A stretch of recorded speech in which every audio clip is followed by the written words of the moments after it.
परानी बंदरगाह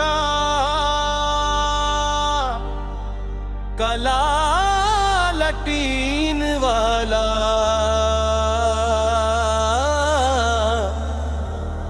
समंदर के किनारे एक पुरानी बंदरगाह थी जहां कभी जहाजों की आमदोर फत से रौनक रहती थी। सर अब वहां खामोशी ज्यादा थी, सर्फ लहरों की आवाज, नमकीन हवा की सरगोशियां और दूर अफक पर कभी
था जिसे सब बाबर याज कहते थे को। वो हर रात बंदरगाह के आखिरी सरे पर एक बड़ा लाठी जलाता और ऐसे हवा से बचा कर रखता।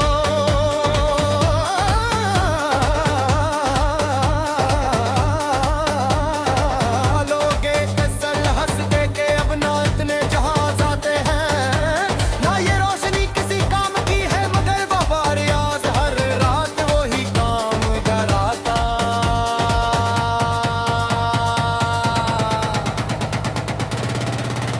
एक दिन में हंस बंदरगाह बुझ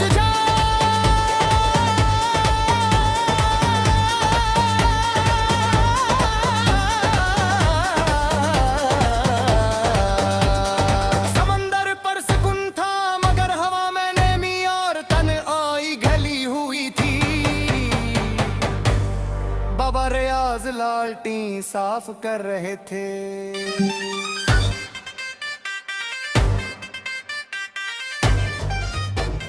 मैंने सलाम किया,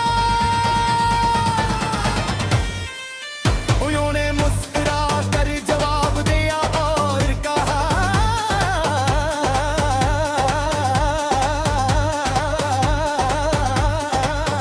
अगर तुम समंदर को समझना चाहते हो तो इसकी खामोशी सुनो। मैं इनके पास बैठ गया, चंद लम्हों तक सिर्फ लहरों की आवाज आती रही।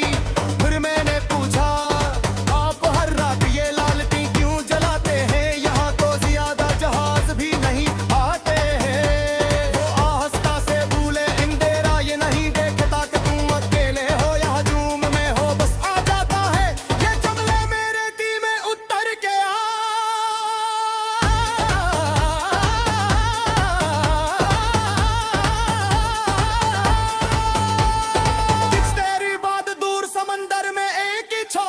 कश्ती नजर आई, वो रास्ता भटक गई थी।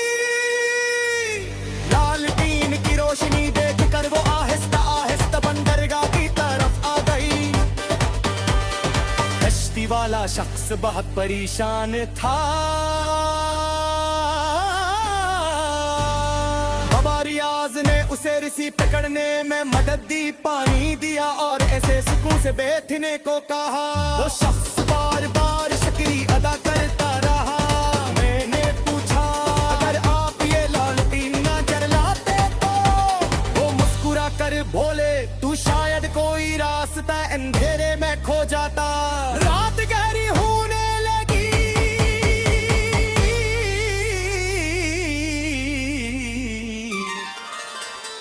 चांद समंदर पर चमक रहा था।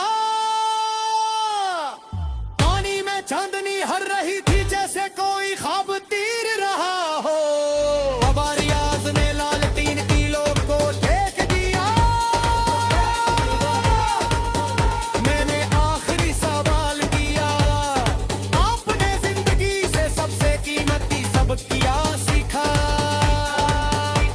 वो समंदर की तरफ देखते हुए बोले, समंदर जितना गहरा हो इतना ही खामोश होता है, और इंसान जितना समझदार हो उतना ही कम बोलता है।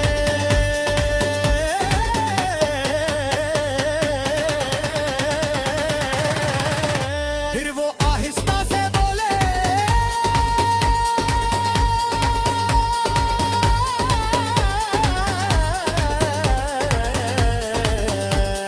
लेकिन खामोशी का मतलब बेकारी नहीं, बाज औकात खामोशी ही सबसे बड़ी जिम्मेदारी होती है। मैं देर तक तन की बातों में खोया रहा।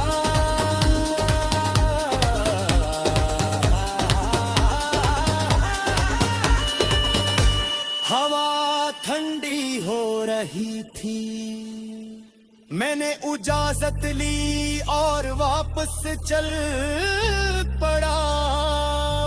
चंद कदम आगे जाकर मैंने पीछे मुड़ कर देखा।